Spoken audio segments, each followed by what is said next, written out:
So viewers আসসালামু আলাইকুম। রাব্বি spicy কিচেনে আপনাদেরকে স্বাগতম। আজকে আপনাদের সঙ্গে খুবই মজাদার একটি রেসিপি শেয়ার করতে যাচ্ছি। রেসিপিটি হলো ফ্রেঞ্চ ফ্রাই। রেস্টুরেন্ট স্টাইলে বাসায় কিভাবে ফ্রেঞ্চ ফ্রাই তৈরি করবেন পুরো প্রসেসিং আজকের ভিডিওর মাধ্যমে শেয়ার করতেছি। ভিডিওটি দেখার আগে আমার চ্যানেলে যারা নতুন এসেছেন অবশ্যই চ্যানেলটিকে সাবস্ক্রাইব করে পাশে থাকবেন। ফ্রেঞ্চ ফ্রাইয়ের জন্য আমি এখানে 4টি আলু নিয়েছি। আলুগুলোকে সমানভাবে কেটে নিব। 2 মাথা কেটে নিয়েছি এবং চতুর সাইড দিয়ে হালকা করে কেটে নিচ্ছি। চতুর সাইড দিয়ে হালকা করে কেটে নেওয়ার কারণ হচ্ছে তাহলে আলুগুলো সমানভাবে লম্বা লম্বা করে কেটে নেওয়া যাবে। প্রত্যেকটি আলুর সাইজ এক মাপের হবে, এজন্যই চতুর সাইড আমি ভালোভাবে কেটে নিয়েছি। দেখতে পাচ্ছেন, এভাবে পাতলা করে কেটে নিতে হবে। কেটে নেওয়ার পর আবার লম্বা লম্বা করে এরকম করে একটি একটি করে আমি কেটে নিচ্ছি।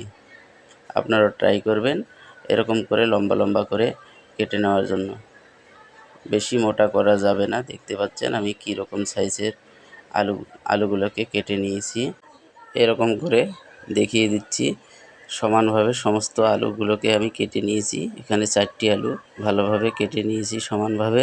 এগুলোকে আমি এখন সিদ্ধ করে নিব, হালকা করে সিদ্ধ করে নিব। এজন্যই চুলার মধ্যে পানি উঠিয়ে দিয়েছি। পানিটি যখন গরম হয়ে আসছে এর মধ্যে একটি লেবুকে স্লাইস করে কেটে নিয়ে পানির মধ্যে ছেড়ে দিলাম। লেবুটি অবশ্যই আপনারা দিবেন, তাহলে অন্যরকম একটি ফ্লেভার চলে আসবে ফ্রেঞ্চ ফ্রাইয়ের মধ্যে। কেটে রাখা আলুগুলো দিয়ে দিচ্ছি পানির মধ্যে। এরপরে একটু নেড়ে সমান করে দিচ্ছি। দিয়ে ভালোভাবে মিনিমাম 5 থেকে 7 মিনিট আমি জাল করে নিব। ভালোভাবে হালকা করে সিদ্ধ করে নিচ্ছি। দেখতে পাচ্ছেন পানিটি যখন বলক চলে এসেছে বুঝে নিব যে হালকা করে সিদ্ধ হয়ে গেছে। আমি 30% সিদ্ধ করে নিলাম।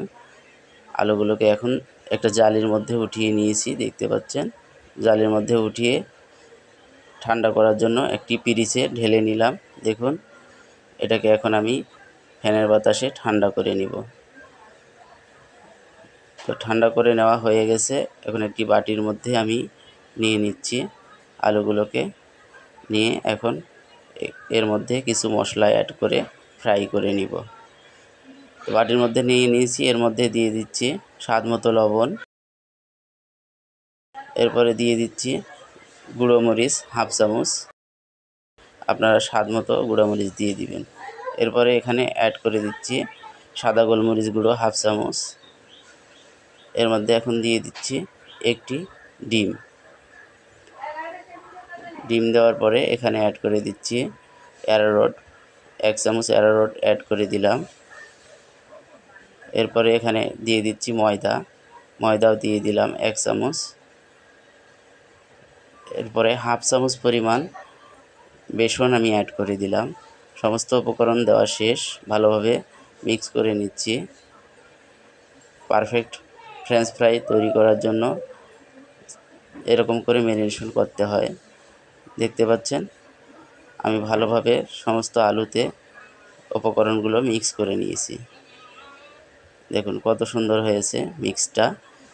এখন আমি চুলার মধ্যে তেল বসিয়ে নিয়েছি। তেলটি গরম হয়ে আসলে ফ্রেঞ্চ ফ্রাইগুলো চতুর্দিক দিয়ে ছড়িয়ে ছিটিয়ে তেলের মধ্যে ছেড়ে দিচ্ছি। দেখতে পাচ্ছেন এভাবে ছড়িয়ে ছিটিয়ে দেওয়ার কারণ হচ্ছে একটার সাথে একটা যেন লেগে না যায়। এজন্যই ছড়িয়ে ছিটিয়ে চতুর্দিক দিয়ে ফ্রেঞ্চ ফ্রাইগুলো এভাবে ছেড়ে দিতে হবে।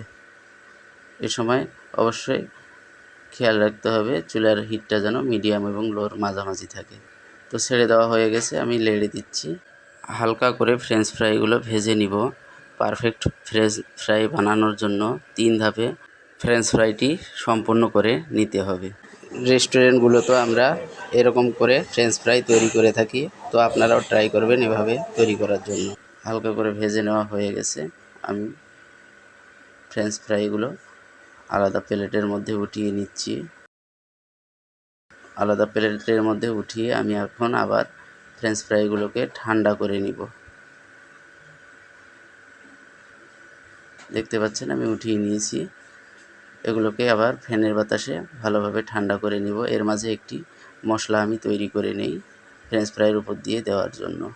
এখানে নিয়েছি হাফ চামচ জিরার গুঁড়া, হাফ চামচ ধনিয়ার গুঁড়া দিয়ে দিলাম সাদা গোলমরিচ গুঁড়ো সামান্য পরিমাণ, দিয়ে দিচ্ছি হালকা পরিমাণ একটু বিট লবণ ও গুঁড়ো মরিচ সামান্য পরিমাণ দিয়ে মশলাটাকে ভালোভাবে মিক্স করে নিব। দেখুন মশলাটি আমার রেডি হয়ে গেছে। এই মশলাটি আমি ভাজা ফ্রেঞ্চ ফ্রাইয়ের উপরে ছিটিয়ে দিব, এজন্যই রেডি করে নিলাম। দেখুন এতক্ষণে আমার ফ্রেঞ্চ ফ্রাইগুলো ঠান্ডা হয়ে গেছে। সম্পূর্ণভাবে ঠান্ডা করে নিতে হবে ফ্যানের বাতাসে। চুলাটা আমি জ্বালিয়ে রেখেছিলাম হালকা করে হিট দিয়ে। এর মধ্যে আমি ফ্রেঞ্চ ফ্রাইগুলো আবার ছেড়ে দিব। আবার এরকম চতুর্দিকে ছড়িয়ে ছিটিয়ে ছেড়ে দিচ্ছি। ছেড়ে দিয়ে ভালো করে ভেজে নিতে হবে।